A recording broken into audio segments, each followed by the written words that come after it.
Kembali lagi di Berita Utama bersama saya Tata Novasiliana. Saudara, kecelakaan rombongan wisatawan asing terjadi di jalur wisata Gunung Bromo Probolinggo, Jawa Timur Sabtu sore.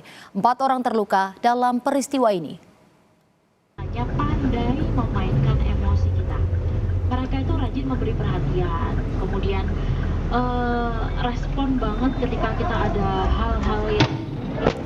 Inilah detik-detik kecelakaan minibus wisatawan Singapura di jalur wisata Gunung Bromo Probolinggo, Jawa Timur. Kecelakaan bermula saat kendaraan melaju dari arah Bromo dan di waktu bersamaan 3 kendaraan lain melintas naik menuju kawasan wisata. Kerasnya benturan membuat penumpang di dalam mobil Renault terluka. Diduga kecelakaan terjadi akibat sopir minibus gagal mengendalikan laju kendaraan karena remblong.